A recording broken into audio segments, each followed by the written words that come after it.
আসসালামু আলাইকুম। সিপিএসসি বগুড়ার র্যাব বারোয়ের অভিযানে ঢাকা টু পঞ্চগড়গামী হানিফ পরিবহন হতে অভিনব কায়দায় বহনকৃত ৩৩৫ গ্রাম নেশাজাতীয় মাদকদ্রব্য হেরোইন সহ ২ জন মাদক ব্যবসায়ী আটক।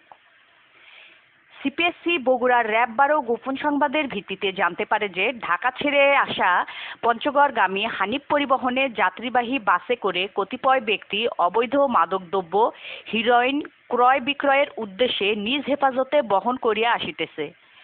উক্ত তথ্যের ভিত্তিতে র্যাব ১২ অধিনায়ক দিক নির্দেশনায় ও তথ্য প্রযুক্তির সহায়তায় অদ্য ২৪ জুন ২০২৬ তারিখ রাত্রি আনুমানিক ২ ঘটিকার সময় সিপিএসসি বগুড়ার র্যাব ১২ এর একটি চৌকস আভিযানিক দল কর্তৃক বগুড়া জেলার শাহজাহানপুর থানাধীন নিউ শৌখিন হাইওয়ে রেস্টুরেন্ট এর সামনে ঢাকা টু রংপুর মহাসড়কের উপর চেকপোস্ট স্থাপন করে হানিফ পরিবহন নামে একটি যাত্রীবাহী বাস যাহার রেজিস্ট্রেশন নং ঢাকা মেট্রো ব ১৫-২৯৬৫ চেকপোস্টের কাছাকাছি আসিলে বাসটিকে সিগন্যাল দিয়ে থামাই এবং বাসের যাত্রীদের নিচে নামিয়ে অভিযুক্ত মোহাম্মদ রুমন মিয়া বয়স ৪২ পিতা মৃত গোলাম মোস্তফা দুলাল সাং কলেজ রোড লালবাগ কেডিসি থানা কোতোয়ালি জেলা রংপুর, মোহাম্মদ আব্দুল কাদের বয়স ২৩ পিতা মৃত জহিরুল ইসলাম সাং আলহাজনগর থানা তাজহাট জেলা রংপুর দয়কে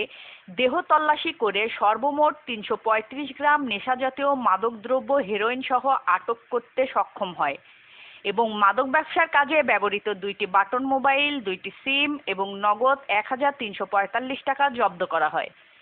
জব্দকৃত আলামত সহ আটককৃত আসামিদ্বয়কে পরবর্তীতে আইনানুগ ব্যবস্থা গ্রহণের জন্য বগুড়া জেলার শাহজাহানপুর থানায় হস্তান্তর করা হয়।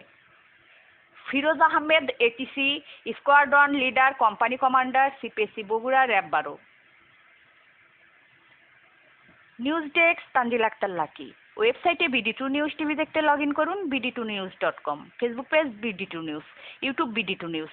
এতক্ষণ BD2 নিউজের সাথে থাকার জন্য আপনাদের সবাইকে ধন্যবাদ।